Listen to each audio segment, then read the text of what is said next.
Good morning, good day, and good evening to you, wherever it is that you might find yourself at this beautiful moment in time. Welcome to the Wednesday Wanderer, the show where we unravel the beauty of adventure and creativity one story at a time. This episode is brought to you by Anchor. We are also brought to you by Michael Isbell Media.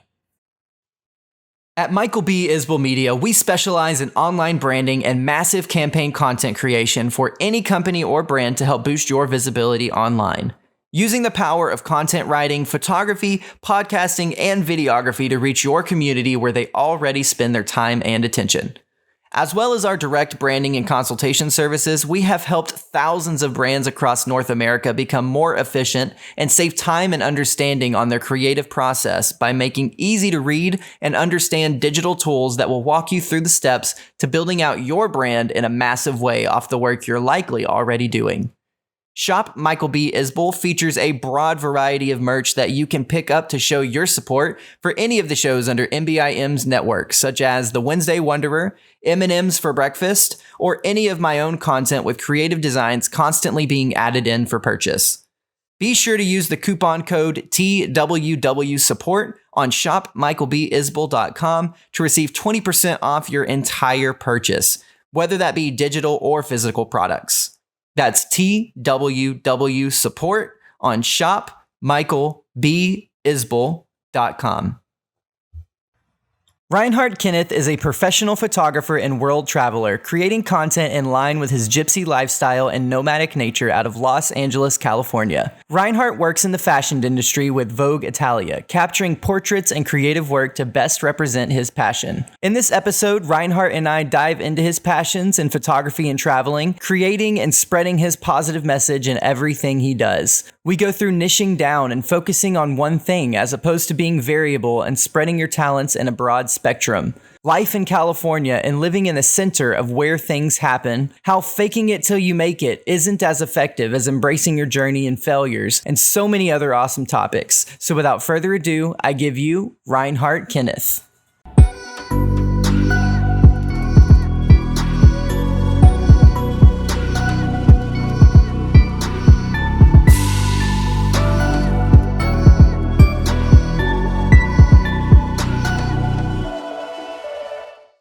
So we are live. All right. Reinhardt Kenneth, what is good, my dude?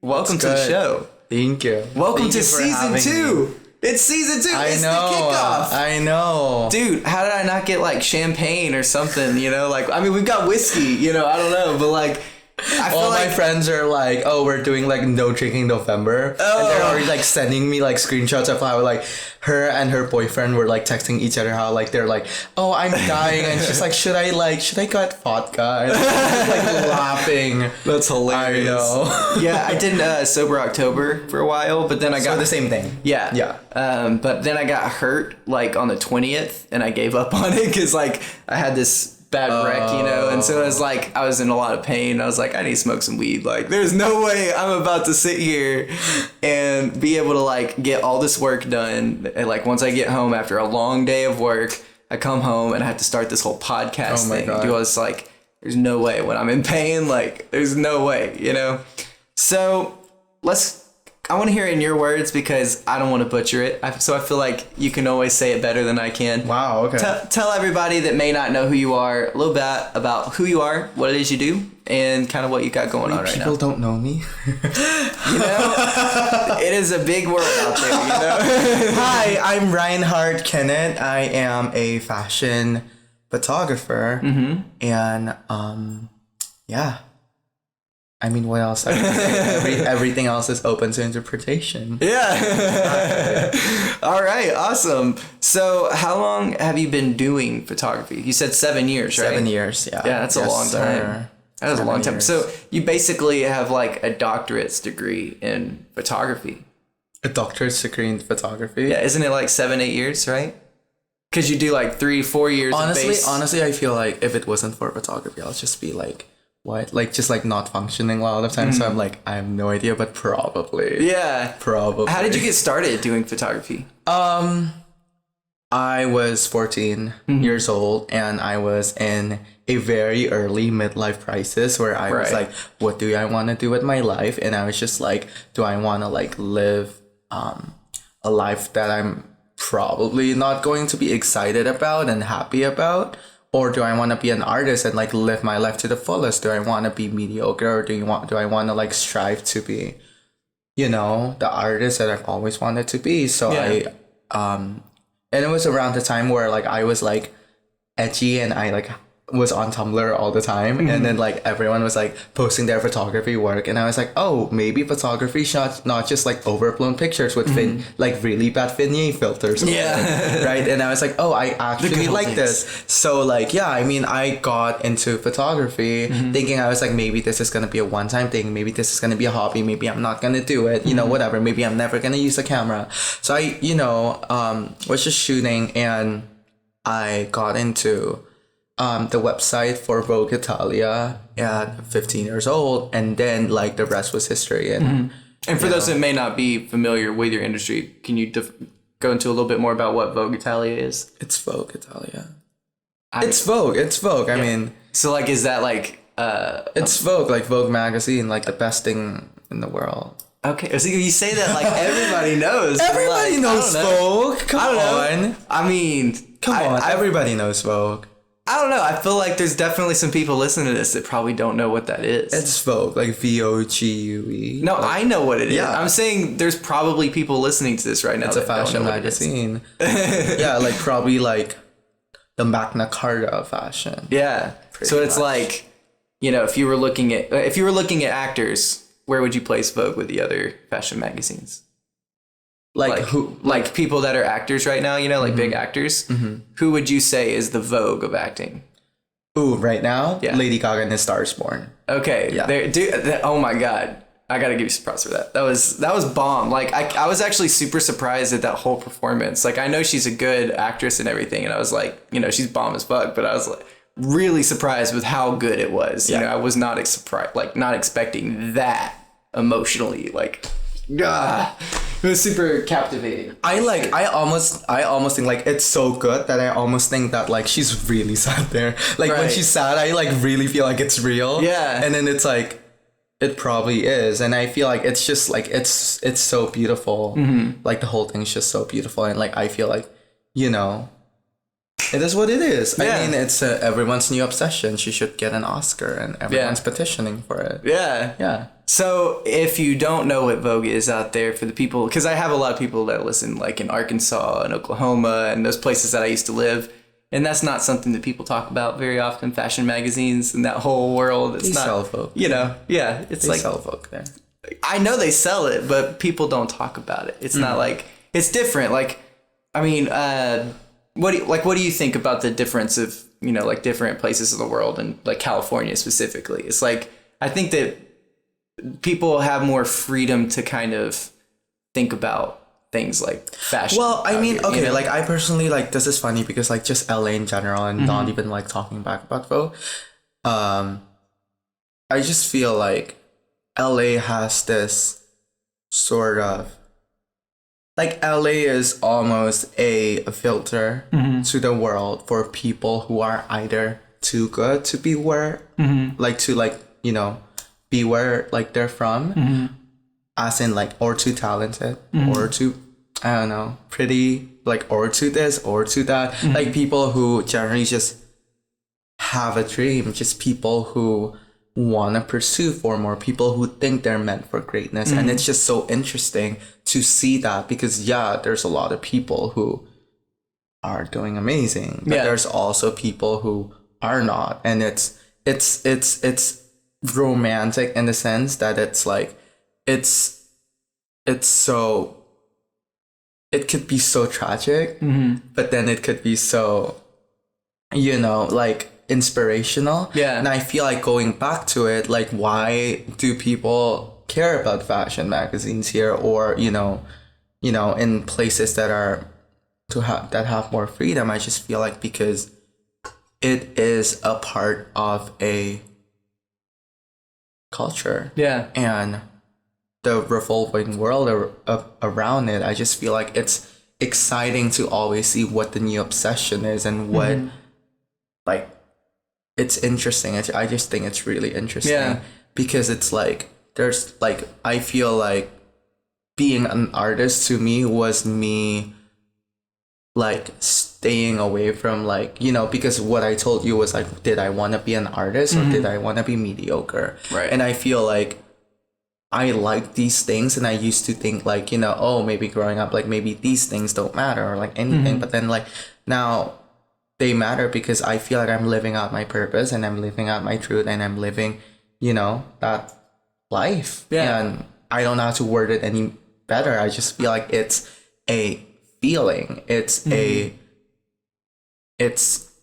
is what it is, you know? Yeah. Yeah. It's a different, like, it's definitely a different atmosphere, because I feel like places like Los Angeles, Nashville, New York, Chicago, like Colorado, you know, what's in Colorado? There's Never been to Colorado. what's the big city in Colorado?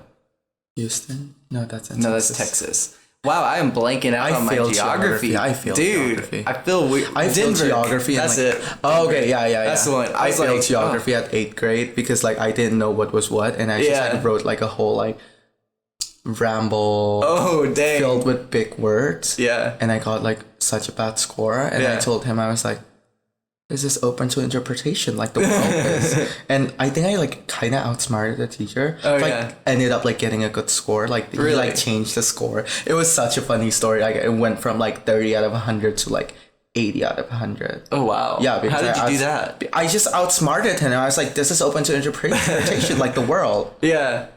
Yeah. That's awesome. You're like, I mean, you say that it's wrong, but if you look at it this way, I'm here just like, so are you like disregarding like the beauty of the world and God's creations? And he was like, okay.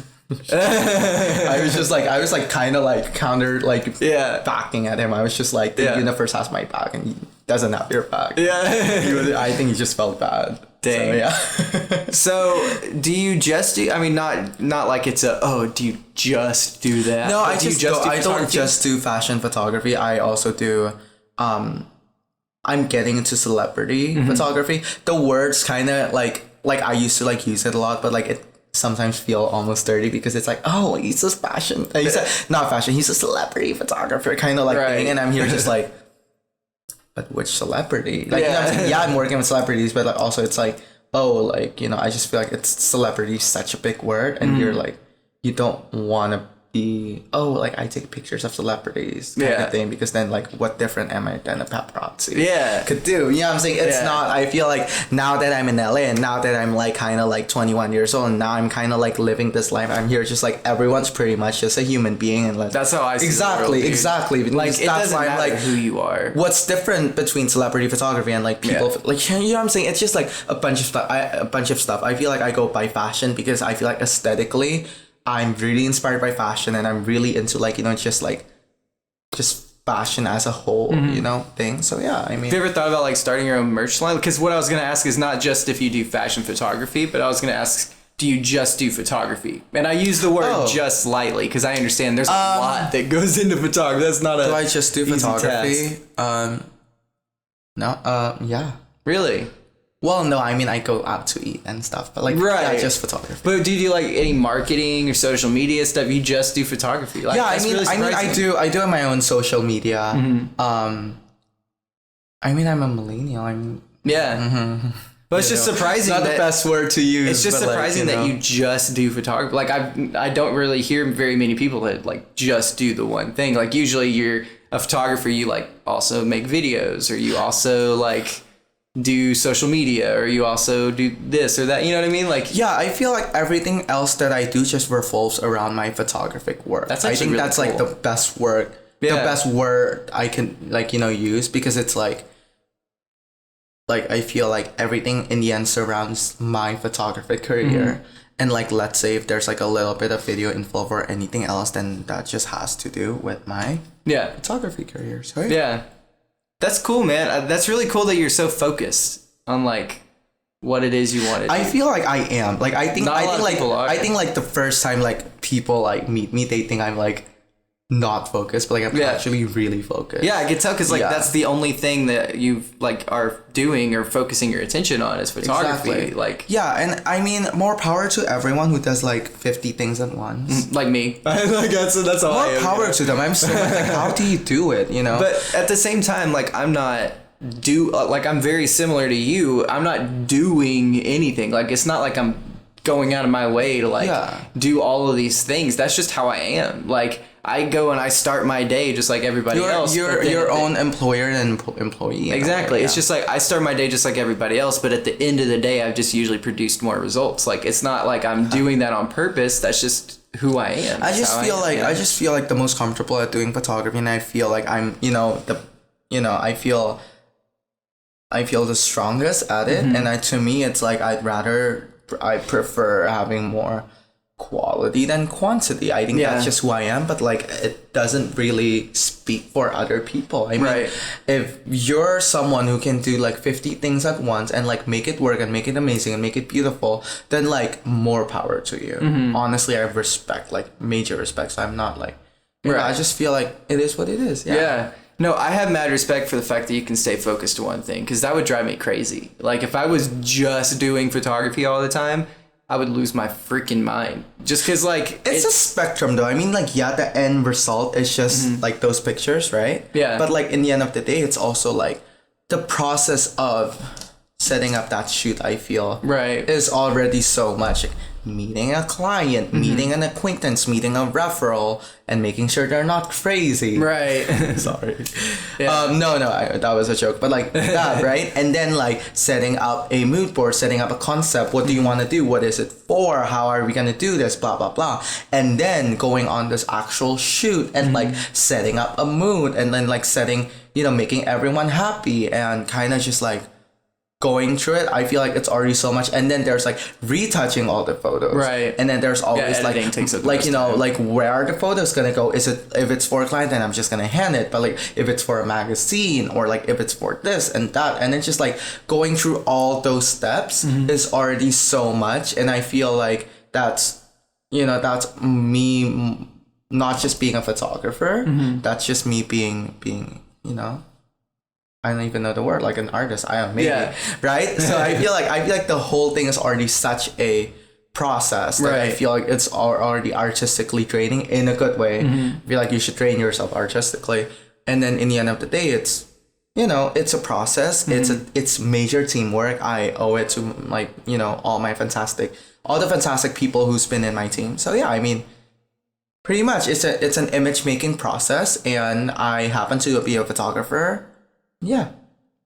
That's awesome, man. Majorly, yeah. You have really good editing skills as well. Like, so that is you do something else. There you go. You're an editor as well. Not all photographers I feel like I suck at editing. But, Dude, the color grading in your photos is really, either you are really good at setting up the shot so that it comes really good out of the camera, or you're really good at editing. Also like a lot of it is editing. I just feel like, to me, it's like, I know a lot of people who do it by rules, and I know a lot of people who have to be like, oh, the reds have to be the color science. And I'm here just like, I'm gonna make it look the way I want to, even though you think the angles are wrong, even though you think like, everything else is wrong. I'm just gonna create art, and I feel like that's what's so beautiful about being an artist in the 21st century. Not 100%. The 21st century, like, and this time in the like 2010s, like 2018 right now, I feel like that's what's so beautiful about it, because like you get so much freedom to do whatever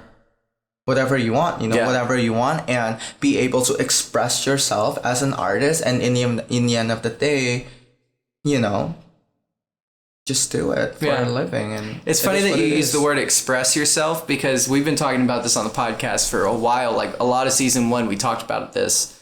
In that the number one reason why our generation, because I'm actually 22 as well, so like I'm right there, right there with you.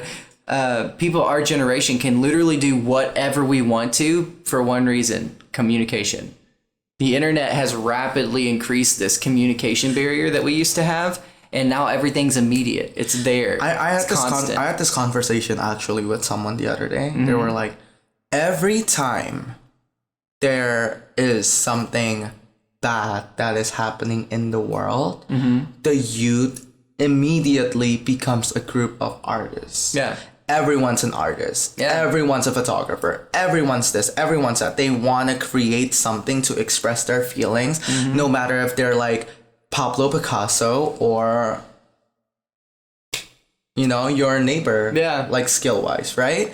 And then in the end of the day, I think what's so interesting, it's like everyone's an artist and everyone gets to express themselves. Yeah. And I think with social media, it is a major catalyst in kind of making that happen. So it's like, this generation is expressing themselves, and I hope for the good. I hope it doesn't become a whole dystopia. See, I think it's amazing because of this reason. Everyone thinks they're a hero of their own story. Everyone thinks they have an opinion that matters. But see, here's what happens, right? Everyone thinks they're the hero of their own story. So, like, they're right, you know, in the situation. Even if you're, like, some dude that's, like, chopping people's arms off or something, like, you've justified it. Like, you think you're right. You're in the right position, right? So, with that justification, I think that... I totally lost my train of thought. I'm picking up. I feel like because everyone has such a voice and everyone wants to make an impact and everyone wants to matter in this world, I feel like we try to like leave that mark. We try to like redo what the Renaissance was doing with all their paintings and all their artifacts and all that stuff. And I feel like we want to matter. We want to leave our marks. We want to have a voice. But like, what does that mean anymore? Exactly, yeah.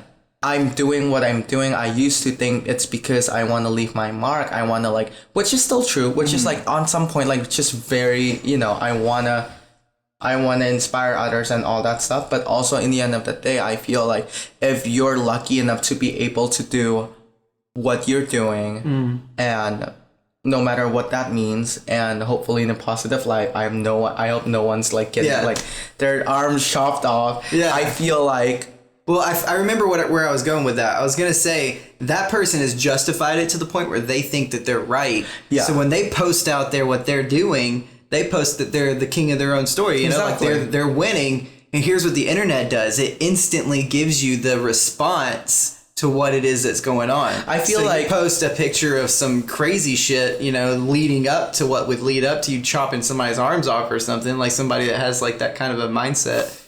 And you see them posting what's in their head on Twitter, and then someone actually says, yo, that's fucked up, bro. You need to, like, talk to somebody.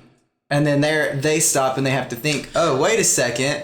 That's fucked up. Okay, now I know. Because in the past, like, up until the internet became, like, this whole communication highway thing, you had to do it before you actually know if it's good or bad. Exactly. And this generation, like, I feel like last generation was like, just do it, like Nike, like swoosh sign.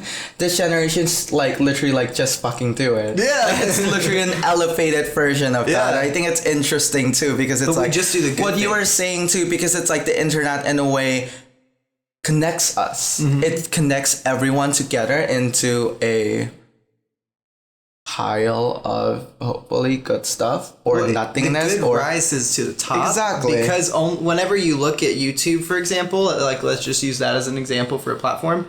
The only way that you can be successful on YouTube is if you're positive. If you're putting out negativity, your channel's not. No, I feel like, sadly, not something that I endorse. Like, sorry, parents, kind of thing. But like, I feel like it's actually the exact opposite, because this generation is just very. Any publicity is good publicity, and like it's unfortunate that like it has led to so many bad things to become a big thing. And I hope that like, I mean, a big thing doesn't have to be something that's like famous. It could be infamous. You know what I'm saying? Like, I just think in general though, in order to succeed, like the people that are big on the platform are the people that are putting positivity into it, and the people that are putting negativity, it's dying out.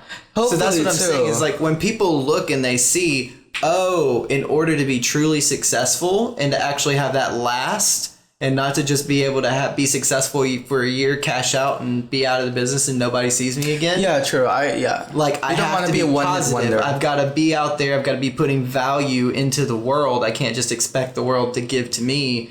Whenever you realize that all the successful people are living that way, then you adjust your life to live that way. And so nobody's putting people down. Nobody's doing like, that starts to spread out. Exactly. Over And I feel time. like eventually it's like, I just hope that people realize that there's no loss in putting out positivity, and there's no loss in helping others, and there's no loss in caring, and like just creating a kinder world. And I hope that becomes what the world will be in the next 10 or 20 years because of our generation. Yeah. Not going all hippie, obviously. I mean, but like also there's like, nothing wrong with being a little hippie. Like, yeah, no, it's fine. No, nothing against the hippies. Love the hippies. But like, I just feel like eventually there is no point in creating more wars, more, it's just a money cycle. Here's my prediction. I think that whenever automation and AI replaces a lot of jobs and money, because eventually what's going to happen is there's going to be enough people that are out of work that they revolt, and money is no longer a thing, I feel like. Because if there's all the jobs are being automated by robots, that's not a very far future. Like, robots do most automated jobs right now. It's just a matter of dispersing them. Put it this way. It was so funny. I was watching It's like, well, who are you? American Dad. I think this was ages ago. It was all of them. I think it was American Dad or Family Guy. It was one of the two. Not the Cleveland Show, for sure. I love the Cleveland Show. Not that one. They were... the Cleveland Show. That show's hilarious. No, they were fighting. They were actually fighting the government, because the government was like wrecked. And everyone was like protesting and everything. And everyone was like, let's get rid of governments. And then in the very end, they're like, so what are you gonna do? So they literally like came up with something that literally screams government, like literally the same way government works. Yeah. And then they have a new leader, which is basically still government. Yeah. And I feel like if we revolt against money, our next thing is still going to work in the way money does. Yeah. Exactly. And I feel like it's just like, but that's like, not let's say I want this poster, and like, like, like you kind of have to like give value to it. But that's not a problem, though. To be able to exchange value is one thing, but the reason why money has become a problem is because it's not person to person. It's person to the Federal Reserve that determines how much my value is worth at any given time to you. Yeah. So it's when you're going through this third party that's constantly changing the value of what you have, and it's constantly getting smaller and smaller and smaller and smaller. Like, if you had $100,000 in a bank account like 10 years ago, now that $100,000, like back then, that would have been enough to like, oh man, I'm set. Like, as long as I just work every now and then, like I never really have to do more than like a month a year. It's like I can be casual and just coast forever. Like, that was 100,000 was it, And now it's like 100,000. People scoff at that. It's like 100,000. I can't even live like that. Like, people have that mindset. It's like the world is constantly growing because of this inflation that's been put into place. I feel like it's funny too, because like money's always glamorized, especially in today's like overly played like hip hop culture. I feel like, should money be a problem?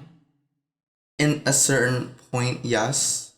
But not to a point where it divides us as people. Exactly. And not to a point where it becomes the only thing that matters. Exactly. Because it's just a means to an end. In the end of the day, it's like, as personally, like the way I see it is like, people should like remember that like, no matter how awful anything is, as long as you have a roof over you, as long as you could eat, as long as you...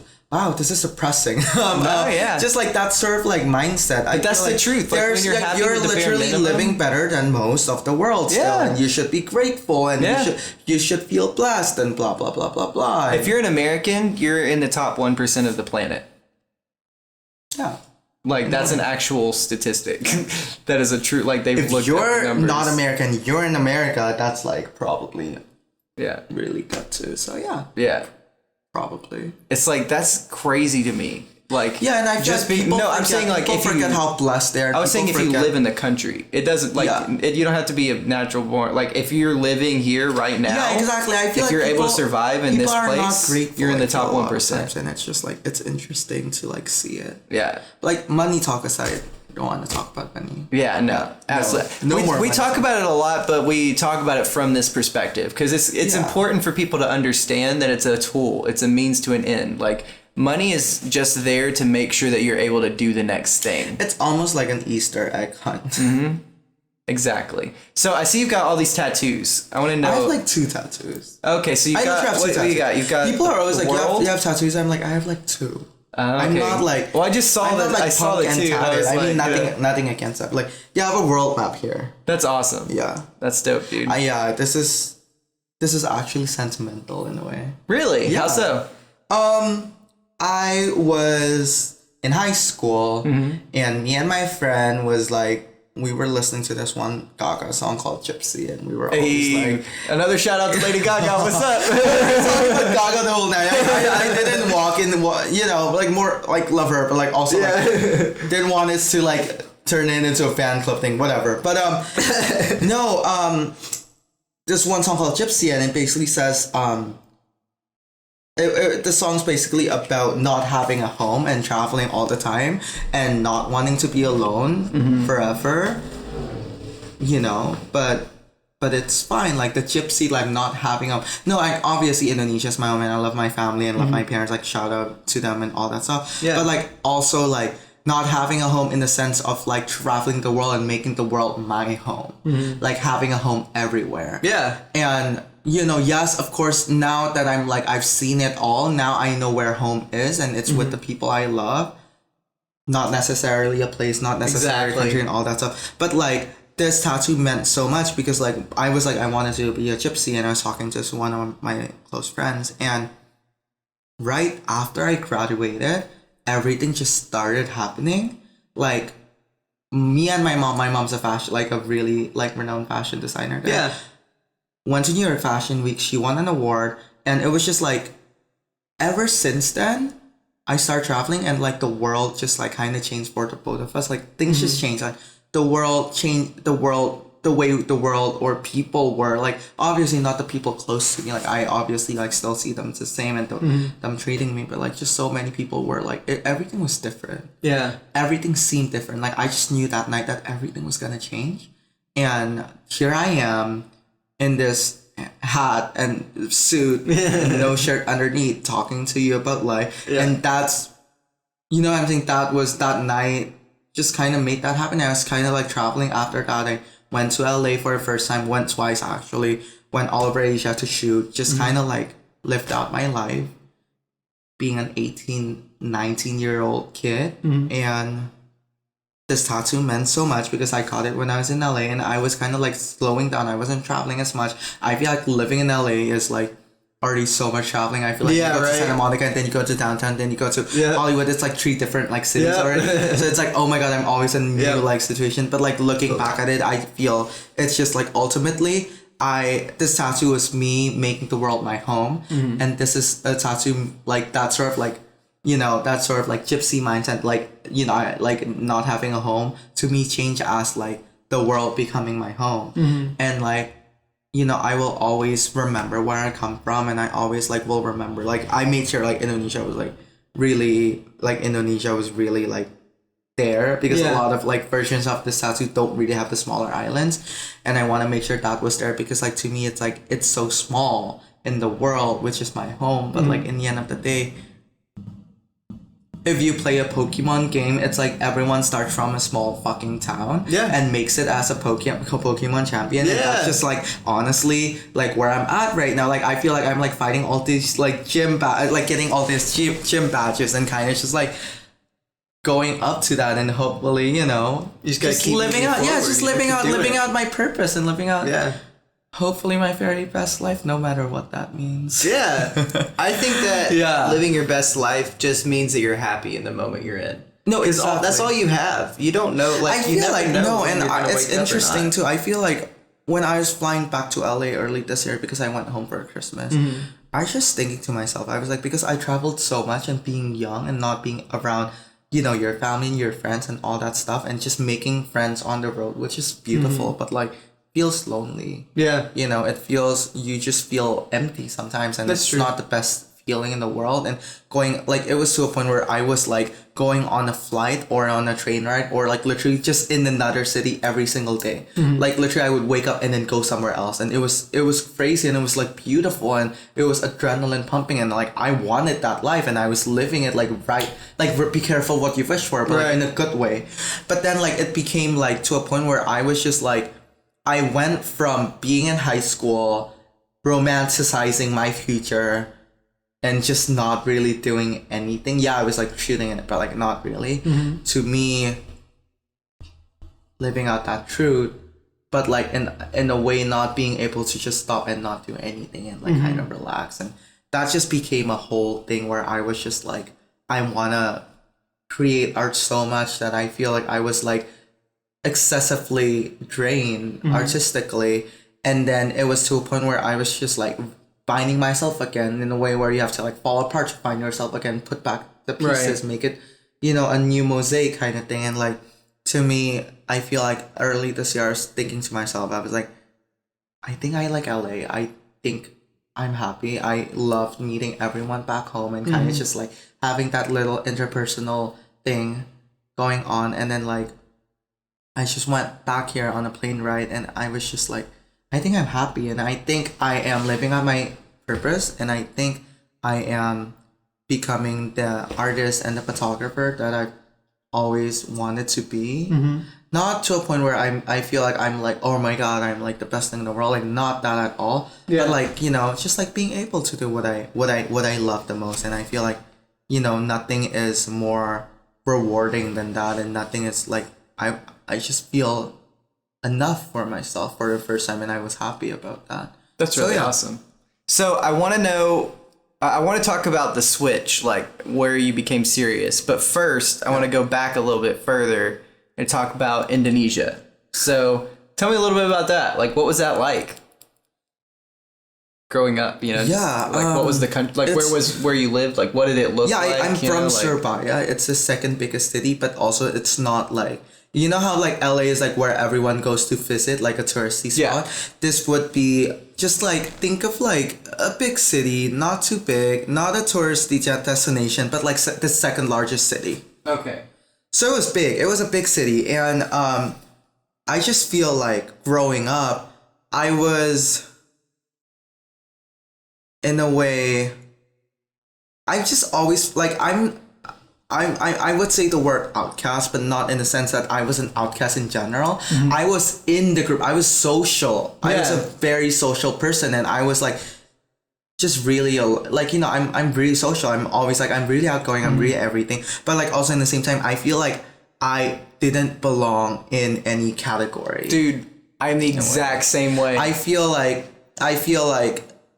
I'm too this to become this, and I'm too this to become that. I'm, you know, like in a way, like I'm too artistic to just be like a hi whatever person, but also in a way I wasn't artistic enough to a point I was like sad all the time. I'm not that person. I feel like I'm an artist, but also really social and really just so many things. I feel like I'm so many things, and I feel like it's just me being who I am.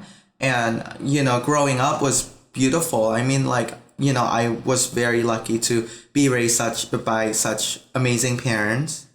Even through like my like teenage years, I was still like, you know, like they've just been amazing. My siblings are amazing. My family's amazing. I mean, obviously. Yeah. But my friends were amazing. Everyone was like, just made it really easy for me to, you know, to just grow up and just be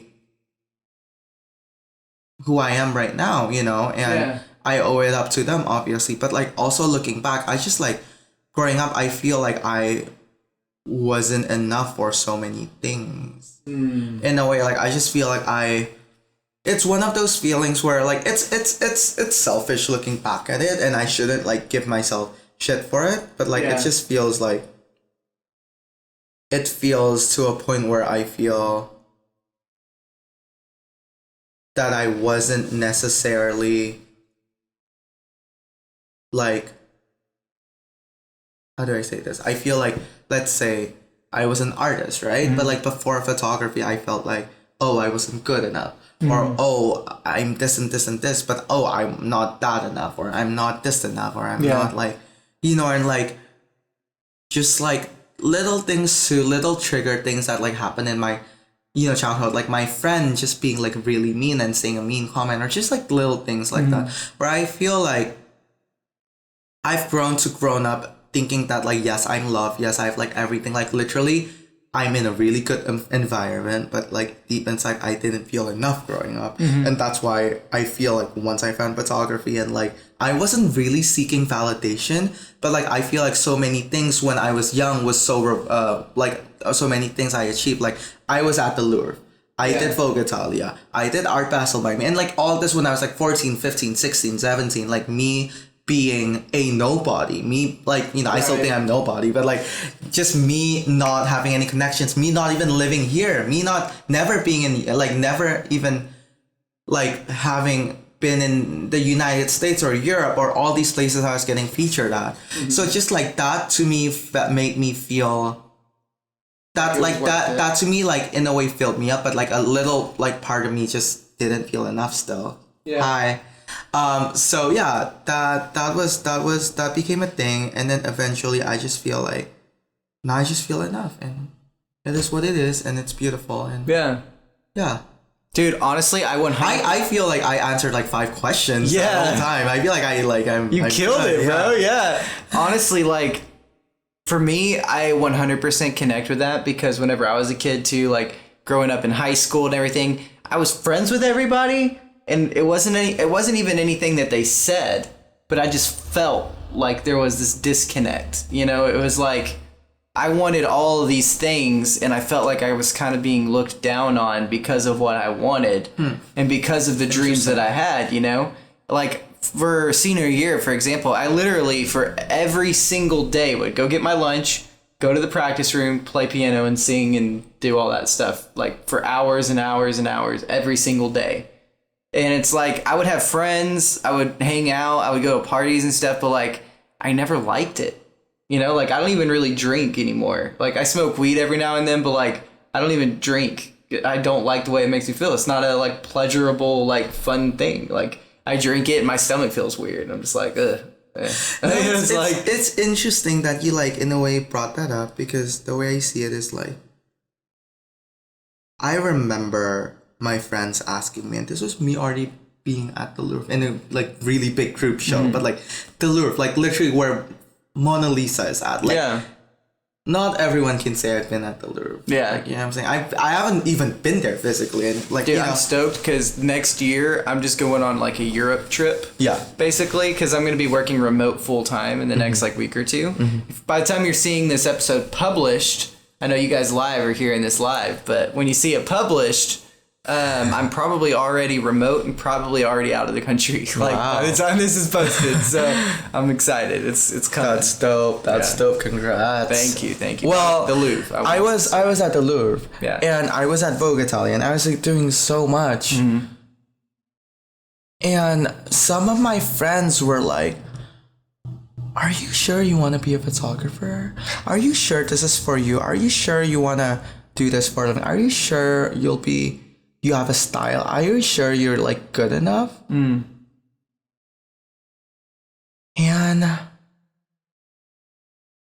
it was so funny because they're the ones who like ended up like not living out their dreams. Sorry, but and I was just like, how the fuck not?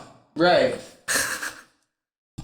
Like I was literally just like, how the fuck not? Like and I'm not like talking myself up or anything. It's not even about being on all these amazing things in life. It's just like, how can I not live out my truth? How can I not do what what makes me happy and all that stuff at all?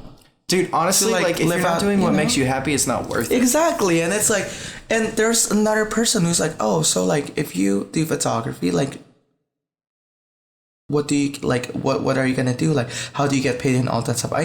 She was like, her dad like worked for like literally, let's say it's election and there's like let's say like the candidate that you don't like, like the whole world doesn't like I'm sorry, but like let's say it's like Trump, you know what I'm saying? Let's say like her dad was working for my country's version of Trump. So I'm here just like, first of all, and what is the country called? Is it Indonesia? Indonesia. I didn't. Yeah, you said the other name, and I was like, is that the city? No.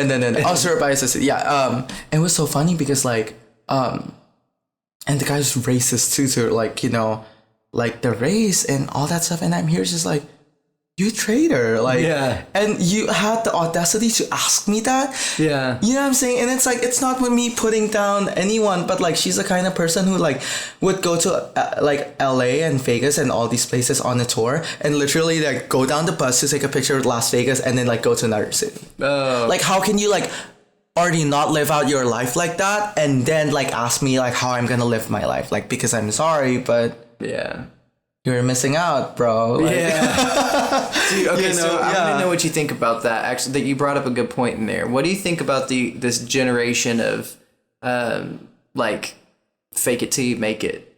Ooh, okay. You know, where people are doing what you just said. You get on a bus, you stop, you take a picture of Vegas, you get back on the bus, and you keep on going to wherever you're going because you want to look like you got to travel to Vegas and Chicago and whatever. Exactly. You know?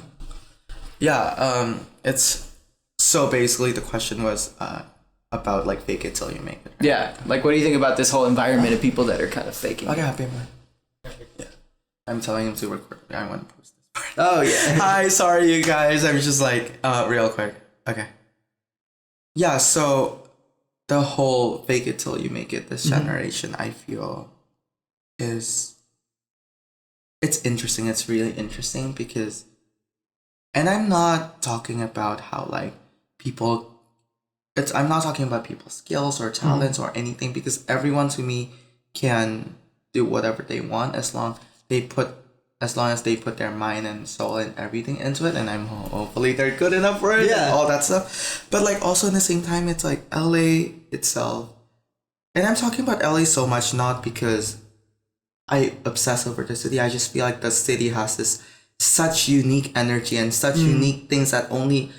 Like, literally, it's like living in a movie a lot of times. And, like, the way I see it, it's just, like, the whole fake it till you make it thing, it's, like, my one thing about it is just, like, if you're faking it right now, I just hope that you, like, fucking make it. Yeah. Because if not, honestly, that's, like, embarrassing, bro. That's an L. Yeah. You know what I'm saying? That's, like, it's just, like, you just have to make sure while you fake it, while you take pictures at your friend's private jet or like doing. But that's okay. That's not what I'm talking about. That's okay. You know? That's okay. That's your experience. That's okay. But in the same time, it's like, just make sure you like balance it out and even it out and don't get lost in it. Yeah. Because it can get so much.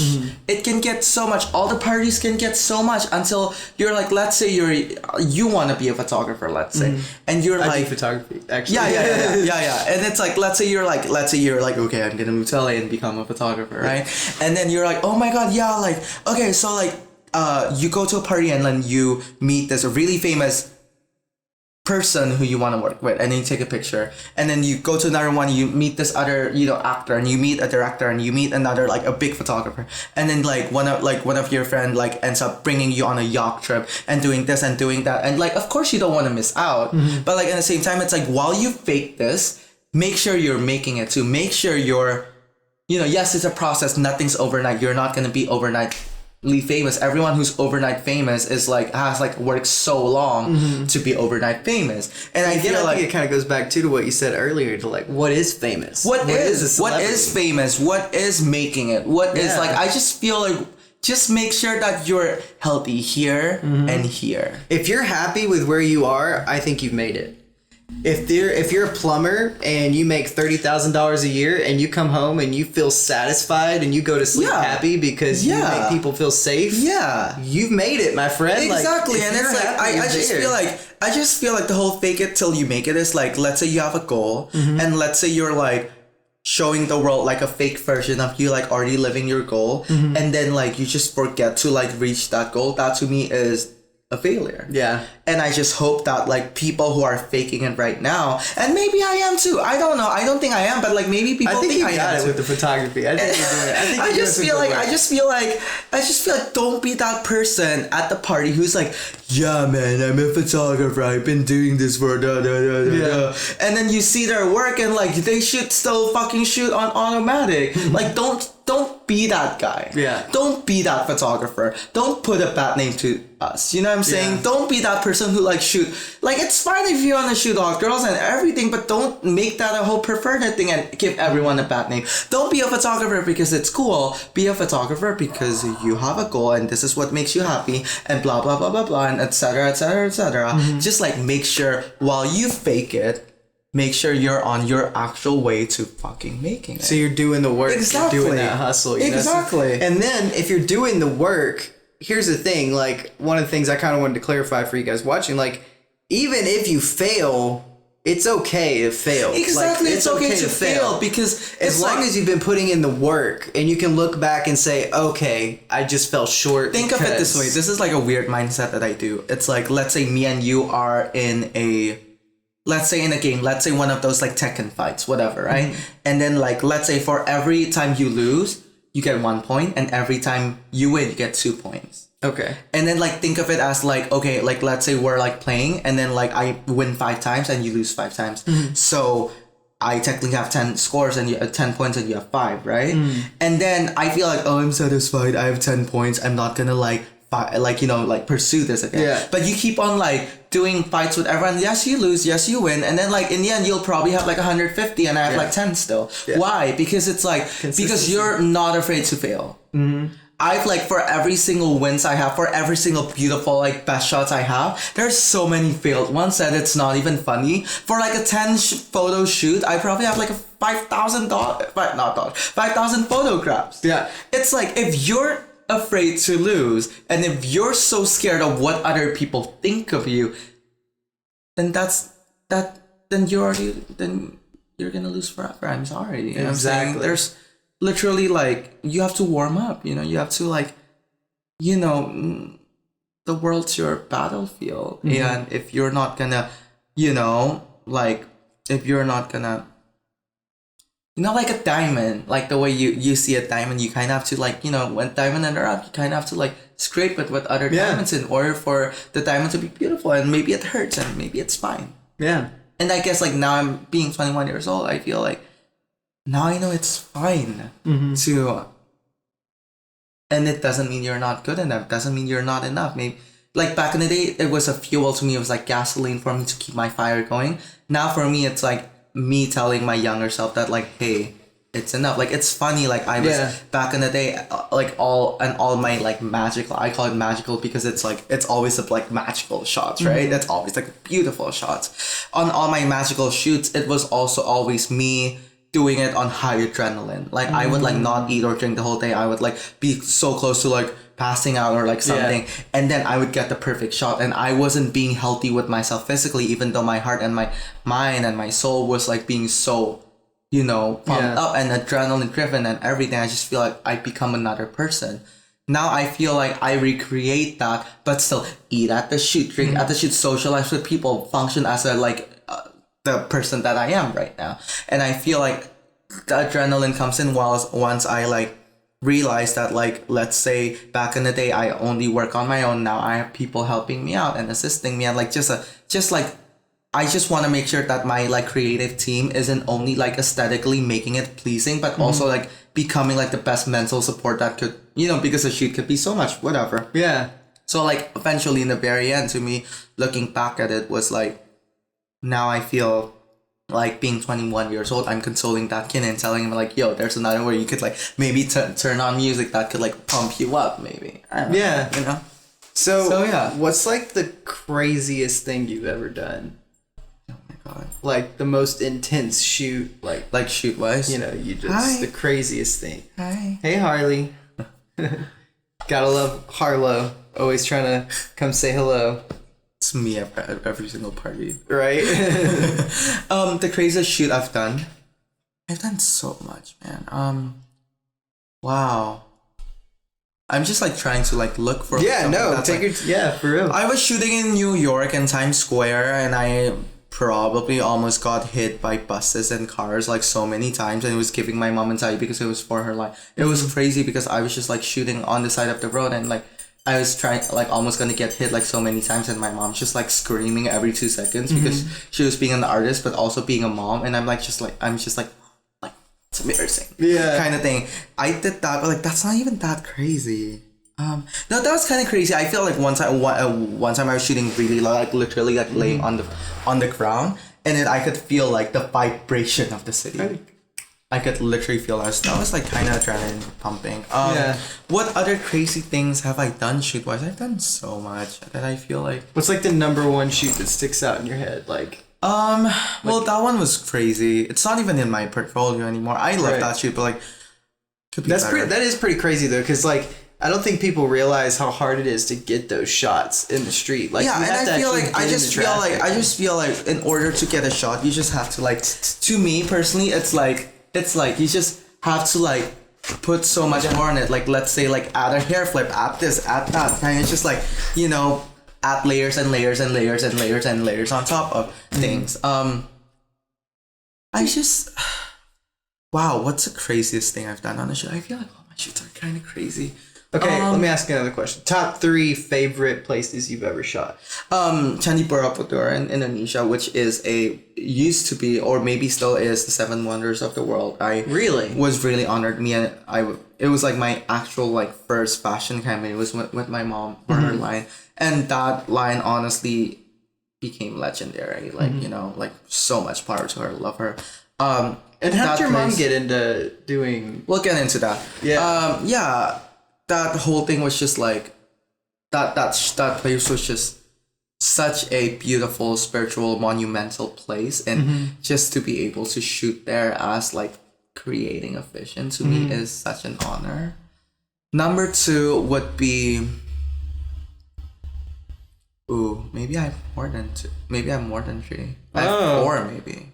Okay. Number 2 would be one of my friend Lauren. She lives in Hollywood Hills, and she has this beautiful house. Like literally, the view is insane. Like her balcony view is a Hollywood sign, and then like the back is literally, you could see the whole city. You could see downtown. You could see the observatory. You could see everything, and it's this like. I personally hate old apartments, but I love old like houses, like old Hollywood houses. It's one of those old Hollywood houses, and just the place. There's just so much energy in the place that's just so interesting, and it's just so beautiful. And every time I shoot there, I just like create magic, like literal like pictures that like till this day blow my mind. And I was at a weird artistic block in my career, and I was just like kind of. I feel like I wasn't being like the creative I was anymore, and shooting there like kind of relived that. So shout out to Lauren. Thank you for Lauren and Dawn. Lauren and Dawn. Thank you for always having me. Third one would be this one place. It's one of this one artist I really like. I think he's amazing, and it was so funny because we were trying to shoot for so many times, and he had all these like amazing pieces. His name's Kaya. He's amazing. And we never shot. We just never did. Like something always happens and we always don't shoot for some reason. And he just like, he did this whole house. He painted the whole house like purple, like amethyst, like violet, whatever the right shade is. It's the whole house is purple, and it's how do I say it? It's just so, it's borderline, it's kind of goth-ish, but like in a really like just amazing way. It's not, it's beautiful, it's really high end, it's elegant, but also in the same time it's so gritty, and it has this like sort of like drama to it. It literally had like faces like coming out of the walls and it's amazing. Oh, wow. It's called Harlot Hotel. Harlot Hotel. So it's more like gothic in the classical sense of the word. Not gothic like I just think eyeliner and black hair, but gothic like... Oh yeah, I mean like still eyeliner, black hair, but like the whole house is just like...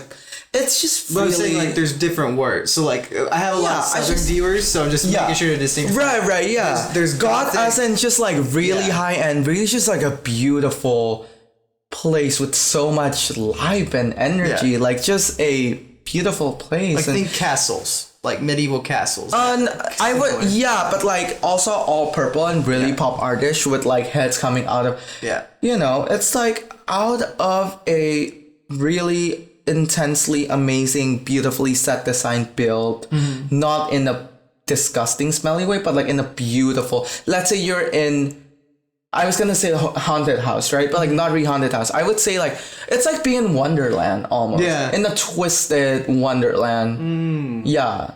I think it's amazing. Number 4 would be I just shot this like last week or 2 weeks ago. This one collaborator I work with a lot. She creative directed this. She's an amazing stylist. She's like my mom, honestly. Here, Della's house, Della Dewi. Shout out! Shout out! I feel like I'm shouting out to everyone. Hey. This house was just. It's beautiful. It's just it's a house like all the way in Laguna Niguel. It's beautiful. It has this really like pastel sort of like vibe. It's beautiful, and like honestly the most beautiful thing about shooting there was because of the set design and everyone just like following instructions and just making like all these like twisted tea party sets, and like it's just the set was just like so beautiful, and I feel like I was like living out my dream as a photographer. So I think those 4 would be like my favorite, places to shoot. An extra one would just be like every time I shoot in a big city and just like a downtown kind of thing. I just feel like it's just so much energy, so much going on, and I feel like there's just always such a contrast in between the person shooting in such like high end like couture stuff and everything, but like bringing it to the streets. I just always love that idea. It's always just like always like a cheap like quick solution, but like also in the same time it always creates dynamic images, whereas I just feel like I'm just such a city kid too. I feel like I love villages and all, and I think it's beautiful, but like I just feel like I think they kind of connect keep me alive because like the city to city there's less of a difference than town to town. Exactly. You know what I mean? And I just feel like with cities, it's just like with the whole traveling the world thing and everything, I just feel like I was at a mindset where I was just like a part of me was like, oh, I'm alone and all that stuff, but like also, are you really alone if there's like 5,000 people, not 5, maybe like 500 people in that apartment? Maybe not. Maybe you're not alone. You just gotta get maybe out all there. these people feel the same way. I just feel like I really relate to that. Yeah. Honestly, that's the thing that separates, in my opinion, obviously take this with a grain of salt, but in my opinion, the thing that separates people that are successful from people that are not successful is excessive amounts of empathy. What you just said, understanding like, oh crap, all these other 500 people, they're me. Yeah. They think the same way I do, but they just have and then you just feel less loved. I just feel like I over romanticize everything, fortunately and unfortunately. That like I just feel like every time I'm like, whoa kind of moment, I'm just like shit. Like, you know what I'm saying? In a good way. Yeah. Like, should we go through questions? Who have questions? I don't see any questions. You don't see any questions? Okay. Yeah, we'll just take those if they come in. Yeah, Okay. The live stream is just a new element, so it's just basically to kind of give people an opportunity to watch it early if they wanted to, Yeah. How did your mom get into it? Wow, I mean, like that's it's basically interesting why because, you do it, right? No, not really, and I think that's what people like get it wrong. And like, this is nothing against anyone. Like we grew together as artists. She was doing fashion design. Did you start when she had you, or did she already do it? And then you no, she did it maybe when I was in like 4th, 5th grade, when she just when my youngest sibling was like reaching like, she's like 6, 7-ish. But she had a kid and then started. Yeah, and I feel like that's why I'm so inspired. I'm so like... That's actually really cool. Yeah, I honestly have so much respect for my parents too, just because like they're artists, and my mom is an artist. My dad has a textile store, so it's kind of still interconnected, even though he's more on the business side. Like he's amazing, obviously, but like with my mom, I just have like such a special bond because we're both artists, and we have a mother-son bond. But like also these days, I just feel like we're friends a lot of times. Yeah. I would call her and be like, dude, I would call her and be like, Mom, like this person just did this, and this, and like the person, like my mom was like, oh my god, my mom would call me and be like, did you see what like Ariana Grande did yesterday? And we would be like, yeah, and like they'll be like, yeah, so like da da da, and she would like know every like more like back in the day it would be me like trying to be like, yeah, Mom, this is happening in the world. Now she's just like, oh, did you like check this hashtag? And I'm here just like, Mom, like that's hilarious. No, but no, yeah, so. She was already doing it for so long, for like maybe 7 years, and I was doing it maybe 5 years into my career, something like that. and like separate things. She was a fashion designer. I'm a fashion photographer. No, just a photographer. Right. Back in the day. And then New York Fashion Week happened, and she won an award, and our lives kind of changed after that. Like I honestly was supposed to move to Australia, not LA. I had a whole scholarship there, you know, and when I got the scholarship that I didn't even like apply for, I thought that was my life. I thought that was my life leading on to like what it was gonna be. I had the same thing in Arkansas. I had a full ride to go to college, and I just decided to pack my stuff up and move up to California. And also, it's like, I mean, like maybe to you that was like a whole thing in college in Arkansas, but like to me to be in Australia, you know what I'm saying? If like Australia is just like a whole different place, and then like I thought my life was gonna go there, but after New York Fashion Week, everything just changed.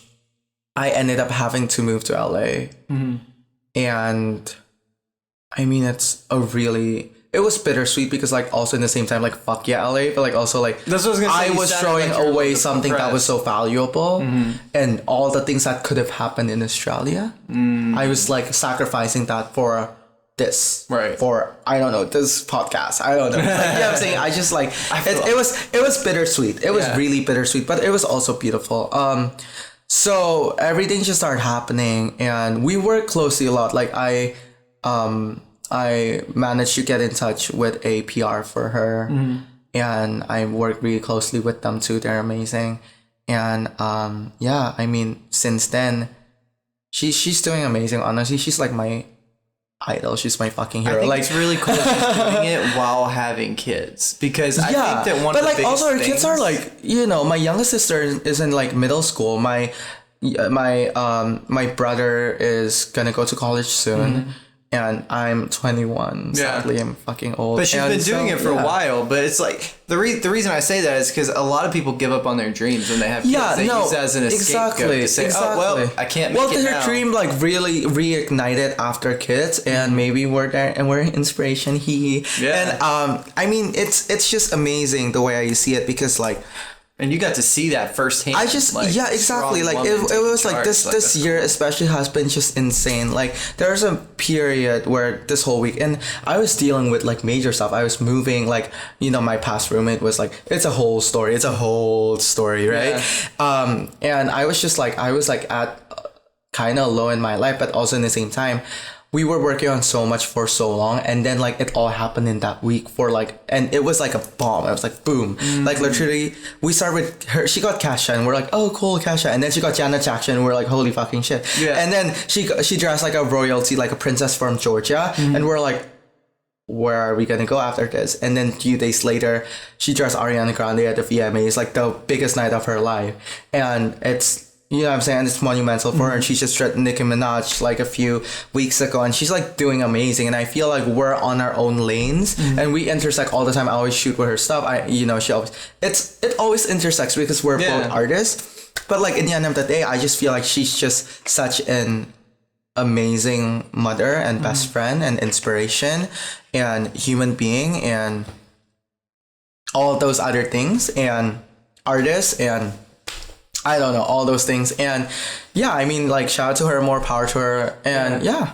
I think that's really awesome, actually, to be able to see, because I come from a background where, like, with my mom, she tried her best, but because of the way my dad was, like, she was very depressed, like, very battered, and, like, didn't really try to do anything. Like, neither of them, they both just kind of talked about it, but it always came down to the fact that it was like, well, we had kids, so we can't. You know, we had kids, we can't do this, we can't do that. And so I think it's really cool to watch a strong, powerful woman, like, lead the way and show, like, dude, look, this is possible. Like, my mom did it. Like, you can actually see that and, like, live that life, you know? It's so interesting. I feel like I'm just so inspired by so many, like, really strong women in life. Just because I feel like, I guess the way I see it was, like, when you grow up and sometimes you don't feel like you fit in and you don't feel like you sometimes feel like a minority, right? Even though it's not necessarily anything to do with like race or religion. It's nothing like that. It's nothing like race, religion, gender, nothing like that. But like also it's just like you as a person, sometimes you feel like you don't have a voice or all that stuff. I feel like strong, powerful women have so much walls and barriers to like break down, and for all of these women to be able to show the world that like they can be who they are and live out their purpose and be, you know, just like a beautiful, powerful, independent woman, and then be able to do all that stuff and not even do it for a statement, but just living out their dreams.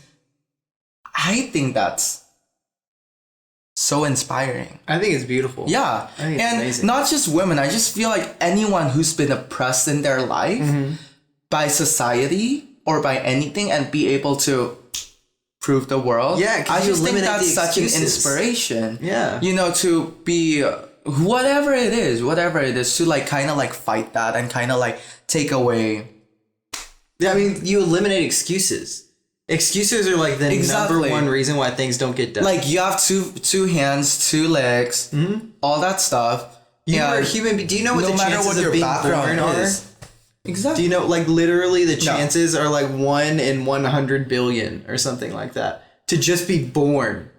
That's not talking about where you're from, who your parents exactly. are, And just to be born. just to think of it this way too. It's like this is where it gets like this might sound weird, and I was just the fact that like you're the right sperm cell Exactly. to hit the egg. If your dad jacked off one more time that week, you would be in the toilet.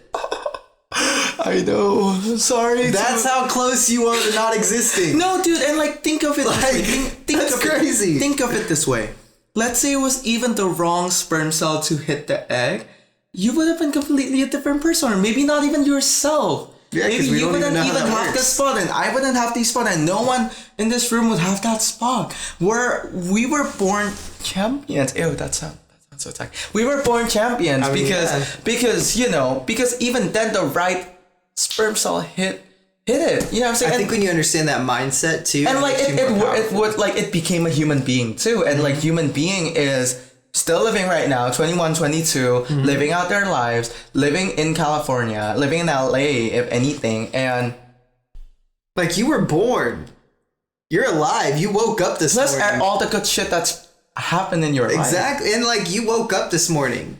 Exactly. Like you woke up breathing air. Like suddenly able to I feed could get yourself like, and, I could get like carbon dioxide like poisoning Yeah. and die. Yeah. Like literally like life is so precious, and like sometimes we do, like I just feel like a lot of times we forget to remember that we're so blessed and we should be grateful for everything, and 100%. that's just period. like it's important to look to the future, to plan and have goals and to know where you want to end up. And it's important to reflect on the past, not mourn the past, but reflect on the past so that you know what not to do. I just feel like when you're aiming for something great, and I feel like when you're around the right resources, and I feel like when you just want the very best for the good, for the positive, I just feel like it's almost like you're a seed, and you just have to be in the right environment and the right weather and the right water and the right soil and the right everything for you to grow. And you have to live and in it's the like moment so the you can accept universe, it. and like whatever you believe in, like I believe in God, like whatever, like if you believe in the universe or anything, we'll have your back. Yeah. Like that's just it. Like the universe and all that stuff, all the constellations will align for you.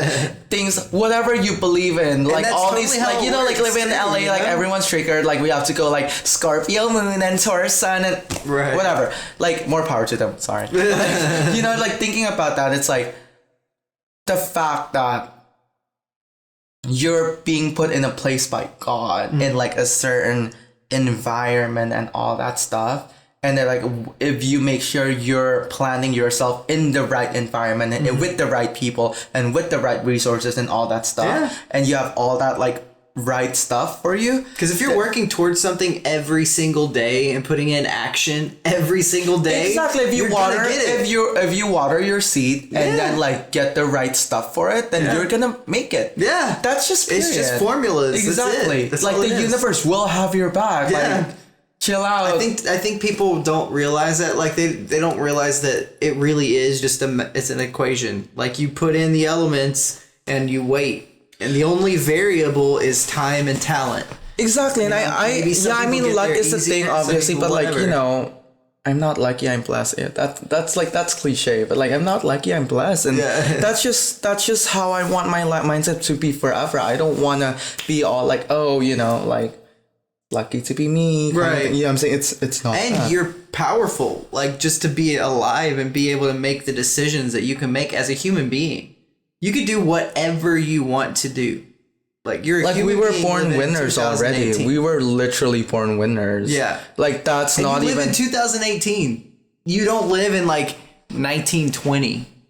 Can you imagine being born in 1700 and you literally would not be here because maybe if past lives were true. like in order to get here you would have had to go on like a 3-year boat instead of a like couple hour airplane trip. Like how long was your airplane flight to come to America? Like when you go because there travel are so home many and everything. transits, so it was like almost 20 hours. 20 hours? Yeah. Can you imagine timesing that by 3 and being on a boat without penicillin because medicine doesn't exist and you just get sick and possibly die food, because you're in the middle of the have ocean? soggy bread. Like that was life about 300 years ago. The sad part is like that's the life for so many people. Yeah. Like we just forget that like once we go to bed at night, just like forget that a lot of people don't have that luxury. Right? And then we want all these like expensive cars and shoes and all that stuff, and then we just forget that those are just literal like seasoning to like your meal right now. Like yes, it's fine if we don't have oregano right now. It's fine. You know what I'm saying? Yeah. It's fine if we don't. It's fine. Like it's fine. Everything is okay. We just forget that Like- we don't have that luxury, and it's crazy. Like I think that it's important to remember that everything is at the end of the day ultimately okay.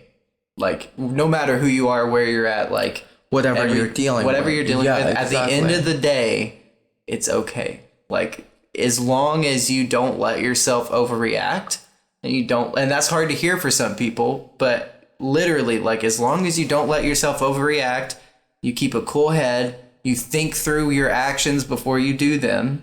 Like you think about what you're doing and you just put thought and you think about where you want to end up. Are those actions going to get you to where you end up? I think people don't really they don't backtrace.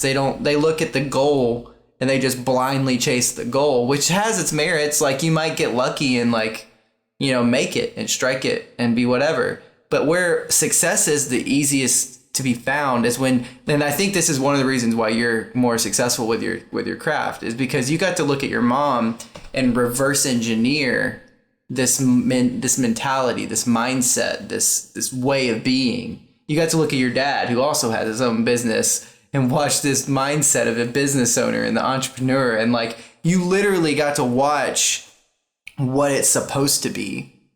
And so like you got this advantage across, against so many people, but people don't realize that it's literally just a matter of action and time. You have to be patient and be happy and understand that no matter what's wrong, like it's okay. You are fine. And that you're 21 years old. Exactly. Like I mean, it doesn't matter like, if you're 22 or 60. Like you woke up this morning. I don't know. No, exactly. I might die tonight. Like knock on wood. Yeah. But my age doesn't fucking matter. Yeah. Like the fact that I'm 22 doesn't mean that I couldn't die in my sleep tonight. Yeah. Just like some person that's 60 might live to be 80 and they figure out how to make you live forever. And so guess what? He might be 80 years old, but he's going to live forever. So it doesn't matter. Like, who cares? He's 80 times out forever. Exactly. Just because you're older doesn't mean that the world can't drastically change and everything. I think we just about exactly. And I just feel like we a lot of times forget that we are not infinite, and we have to work our ways into making that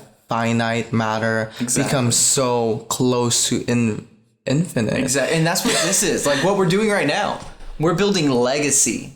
That's what this is. Our great. I mean, if you end up having kids or whatever, like I don't know what your life. I think that's what's. Yeah, exactly. They'll know you. They'll be able to watch this podcast and learn exactly who you are, how you think about the world, what your mindset was. How did someone in 2018 even think We can't do that. Exactly. About the And past. I feel like what's so beautiful about this generation is like we have that luxury to pass that. Everyone gets a luxury to pass on their legacy. Exactly. No matter how big, no matter how impactful, no matter how unimpactful it is. Like one day my kids see this, like they get like, oh, you know what I'm saying? Exactly. Yeah, and they could be like, oh, you know, my dad did that, like that's cool. Or maybe That's like my dad amazing, did that, that's lame. Like it's fine. You know But what I'm they saying? can learn from your exactly, and thoughts. it's like it's not even just like that could be cool. But like I just feel like in the past, Cleopatra and all these other icons were the only ones who had that luxury to be remembered. Exactly. Now it's all of this. Exactly. See, Now and it's that's all of important this. because context paints And no a bigger matter how picture. many people will remember you, like as long as there's someone who does, Yeah. I think that's beautiful. And I think context paints a bigger. You probably agree because of being a photographer. Like whenever you're putting together the framing for a photo, context matters. Like, why is this lady doing this contortion pose? Like, is there a reason? Is there a bar? Like an animal? Like some sort of animal she's interacting with, or like, is there like a themed? Like, what's going on? Like, is there a reason she's making this weird pose? Or is it just a random? You just thought it'd be cool, so you threw it in there. You know what And I mean? I feel like we have the luxury to be able to witness it forever. Like, I wish that we could actually go back and understand people like you said, like Cleopatra, people like Constantine, people like the different popes throughout the world, like all the different controversies that have come out. Like, can you imagine if you could go out and look on YouTube and just like anybody that has ever existed, anybody, any public figure forever, if you could actually go and watch a YouTube channel and actually learn about who they are and get context to what they did. So instead of just reading a history book that says like, this guy came into the city and he killed everybody. Like, why did he do that? What was he taught? How did he grow up? I just feel and I feel like we're so good at dehumanizing people that like we forget that they're real people. Yeah. Like this is not Maleficent, or this is not the evil queen, or this is not Ursula. This is real. These are real people and they have a story. Yeah. And I feel like our generation is allowing that to happen. Like, what was the mindset of the people that burned people because they thought they were a witch? Because like someone told them or something like that, and they were so scared of like this whole pagan Satanism because it's thing the and devil, that- because it's fine, because it's the devil. Exactly, but then like now, in reality, most of them were just normal people. Yeah. and they had nothing to do with witchcraft Exactly. whatsoever. And in fact, they actually found that the people that usually did practice witchcraft were the people that were the leaders that were persecuting the other ones. Like it was a misdirection. It was That's like, look at crazy. them so you don't look at me kind of a thing, like I couldn't possibly, I pointed this guy out, so I couldn't possibly be that way, right? But can you imagine like how much we could learn if we could go back and watch YouTube videos of those people and learn why the fuck, like why would you just do that? Like, because why would I you feel go like along no with one's that? really a villain in any story. Everyone's their own hero. Exactly. Yes. And we can't look back to them and understand why they did it, to understand the mindset. And that's why what we're doing right now in the moving forward, that's why it's so impactful. That's why it's so powerful. Oh, yeah. And that's why you should be doing something to share your message. Whether that's definitely. photography, whether that's making videos, whether that's just literally writing posts on Twitter because you've got something to say. Like, you've got to get your message out there. Exactly. And that is our generation's obsession, fortunately or unfortunately, and live with it. You Absolutely. So, I think it's about time to go ahead and wrap up the podcast. know? Okay.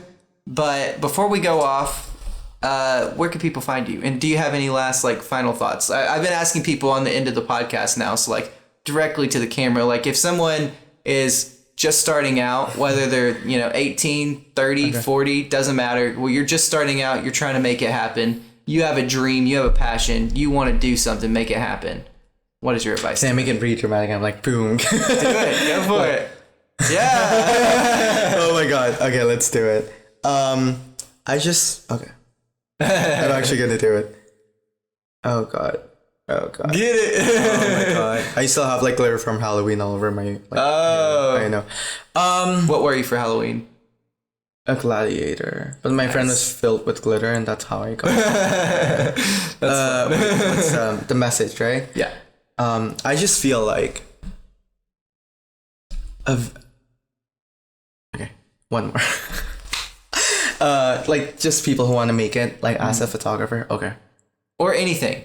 Like just people that want to make it in whatever they're passionate about. Like what would you tell them? I just feel like the fact that I am where I am right now, and not necessarily in a way where I feel like this is me, oh my god, making it, but also like me being happy and being able to do what I do. I just feel like all of that was a sum up of just me working all over these years and telling myself that yes, I am good enough, and yes, I can do this, and yes, you know, what's the next big thing, like fueling myself up, like no matter how hard it was to even make it or to even be considered, that you realize that when you put the work into it, that when you are able to do all these things, that yes, you can make it. Because it's like a lot of times we think of things where it's like, oh yes, I'm a talented something. Like let's say I'm a singer. I'm not. I suck. But like let's say I'm a singer, and then I am talented. Let's say I do have a good voice or something. Like let's say that's the scenario, and then or even a photographer. Let's say I'm a talented photographer, but if I don't pursue it because I'm like, oh, I'll never be this and this and this person, because I'll never be that person because I'm not doing this and I don't have this and I blah blah blah blah blah, and like I'll never be able to do that. I feel like that mindset of like thinking that things are impossible is the devil, and you can never just like I mean it's cheesy, but like nothing's impossible. I feel like if you put your mind and soul into it, you'll be able to do what you love, and that's about it. Because it's like, then again, when you're planted in the soil and an environment that's positive, then like everything's gonna be okay, bro. Like, you know what I'm saying? So like I would say that I would just think of it as like nothing's impossible, and like don't think of it as like, oh, that person's on TV and I can never be that person, because it's like we forget that they are just real people, and they started probably where you are too. So like, you know, nothing's impossible. Yo, so this is yet another person that agrees. Guys, I don't know how many people you have to hear this from to understand. I know it's cheesy, but like, action leads to results. Yes. Here's the thing. If you're going the action route of doing what everybody else is doing, you're going to have the results that everybody else has. That's all I'm saying. Yeah, I'm Reinhardt Kenneth. You can find me on my website, www.reinhardtkenneth, ReinHardt, Kenneth, like KENNETH.com, or you can find me on Instagram, which I'm like a lot more active at Reinhardt Kenneth. And pretty much, I mean, if you're ever in LA, then just say hi. Yeah, absolutely. Awesome. Yeah, so all the links will be down in the description below for the publishing of this and all that. I'll get in touch with you and be like, yo, send me those links, bro. What do you want to publish at the time? Yeah, so you guys can go ahead and get on that. But if you're on the live stream, he spelled it out for you. It's in the show notes as well. It's spelled like Reinhardt, like Overwatch if you play Overwatch. I forgot to bring that up. I totally just reminded that. That's like, why I swiped right on you, because I was like, bro, that's an awesome ass name. I was like, literally. Everyone's, like, I know. I need it's this like guy on the podcast. All these like, oh my god, everyone's always like, oh, do you change your name? Like, because some people actually change their name as video game characters. I kind of thought that at first, I'm not gonna lie. But then I found out you were from Indonesia, and I was like, oh, okay. Actually, no, it's a German name too. It's not even Indonesian. My parents just thought it was a cool name, and I was like, yeah. But like, also in the end of the day, like, please don't change your names as video game characters. Please don't. Yeah. No one wants to be like, hi, I'm Ash Ketchum. Like, no. Yeah. But what if that was someone's name? Like, it's fine. No, it's fine. Ash. But like, if you like change your name to like Ash Ketchum, like, kind of like, no, like you don't want to be that. Yeah. All right. Well, Reinhardt, thank you so much for coming out. Thank you so much for having me and listening to me ramble for 5 hours. It's been amazing. So, yeah. It's been an amazing part. I'm glad you made it safe after all the traffic and everything. I know. You know. All right, guys. Well, we're going to go to intermission for a while we're just hanging out, and his two friends will probably talk for a little bit and, while they're leaving, and then that's it. So I will see you guys next week. If you're watching the live stream of this, you can check out the newest episode will be recorded this coming Tuesday. So you can check out the live stream to watch that with Liberty v. Justice. That's going to be really awesome. And if you were watching the published version of this, I will see you next week. So it's been amazing. I'll see you guys later. Bye. If you liked this episode of the podcast, please be sure to subscribe and follow on whatever your listening application of choice may be. That way, you can get notifications every Wednesday when we upload a brand new episode. If you're listening to this via audio podcast format, you can watch the video for this episode on YouTube, DTube, or pretty much any other platform where video can be natively distributed. Please be sure to like, comment, and share to get the conversation rolling and build out this community of like-minded professionals so we can learn from each other and share our stories. Links to all the products I use to make this content are down in the description below, as well as all the links for our fantastic guest and what we talked about in this episode. If you would like to further show your support for the channel, you can find out how you can be a direct supporter on Patreon or Anchor in the description below, or you can make your way over to shopmichaelbisbell.com and get yourself some awesome new merch from our collection of designs or one of the digital tools to help accelerate your own brand forward. Thank you so much for listening to another episode of The Wednesday Wanderer. I look forward to seeing you back here next week.